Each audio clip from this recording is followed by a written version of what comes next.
আসসালামু আলাইকুম সুপ্রিয় দর্শক, আজকে আমার রেসিপি তালের পোয়া পিঠা কিংবা তালের তেলের পিঠা। এটা কিন্তু অনেকে তৈরি করতে পারে না, ভিতরে দলা পাকিয়ে থাকে। আর এরকম পারফেক্ট তেলের পিঠা তৈরি করার জন্য আমার এই ভিডিওটি স্কিপ না করে সম্পূর্ণ দেখবেন। তো চলুন এই ফুলকো ফুলকো তালের পোয়া পিঠাটা আমি কিভাবে তৈরি করেছি সেটা আপনাদের মাঝে শেয়ার করি।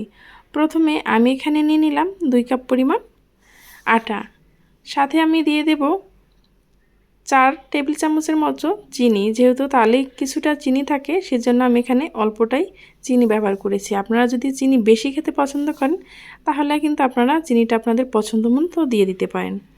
এখানে আমি দিয়েছি 1 কাপ পরিমাণ তালের পিউরি। আপনারা চাইলে এখানে তালের পিউরিটা বাড়িয়েও দিতে পারেন অথবা কমিয়েও দিতে পারেন, তবে তালের যেহেতু সেজন্য কিন্তু একটু তালের পিউরিটা বেশি দিলেই ভালো লাগে। এখন এই সবগুলো উপকরণ ভালোভাবে একটু মিক্স করে নিচ্ছি। এখন আমি এর ভিতরে অল্প অল্প পানি দিয়ে এটাকে একটা ব্যাটার তৈরি করে নেব। একদম ঘনও না একদম পাতলাও না, যাতে করে ভিতরে ফুলকো ফুলকো হয় সেরকম একটা ব্যাটার তৈরি করতে হবে। এটা কিন্তু একদম ঘন হলেও হবে না, আবার একদম পাতলা হলেও হবে না।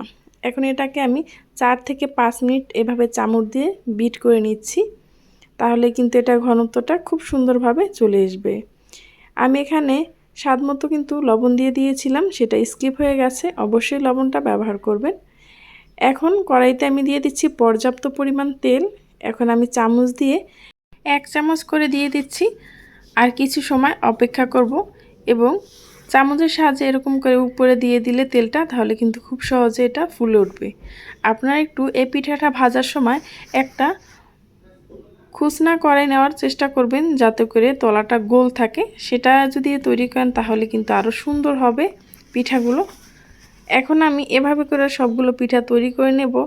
আর সবগুলো পিঠা সমান হওয়ার জন্য এরকম ছোট আপনারা বাটিও ব্যবহার করতে পারেন। বাটির ভিতরে দিয়ে দিলে কিন্তু সবগুলো পিঠা একই সাইজের হবে এবং দেখতে খুব সুন্দর লাগবে। এখন আমি এটাকে মিডিয়াম আঁচে রেখে সবগুলো পিঠা তৈরি করে নিচ্ছি। আর এরকম ছোট বাটিতে দিয়ে আমি সবগুলো পিঠা তৈরি করে নিয়েছি।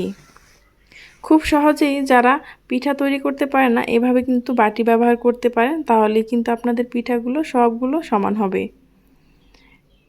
এই পর্যায়ে এসে যারা এখনও লাইক দেননি প্লিজ একটা লাইক দিয়ে ভিডিওটা কন্টিনিউ করবেন। আমার এই ছোট্ট ভিডিওটার কোনো অংশ যদি আপনাদের কাছে ভালো লেগে যায় তাহলে চ্যানেলটি সাবস্ক্রাইব করে পাশে থাকা বেল আইকনটা ক্লিক করে রাখবেন, যাতে করে যে কোনো নতুন ভিডিও আপলোড করা মাত্রই আপনার কাছে নোটিফিকেশন পৌঁছে যায়।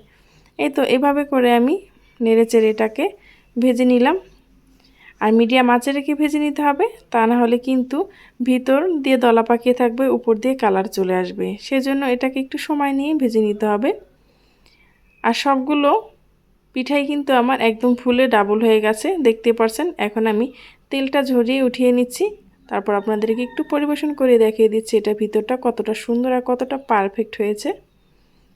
এই তো দেখতেই পারছেন কতটা সুন্দর হয়েছে। এটার একটা পিঠা খেলে আরেকটা খাবেন, এতটা মজা। এই পর্যন্ত যারা আমার সাথে ছিলেন তাদেরকে জানাই অসংখ্য ধন্যবাদ। পরবর্তী ভিডিও নিয়ে আসা পর্যন্ত সবাই ভালো থাকবেন, সুস্থ থাকবেন। আল্লাহ হাফিজ।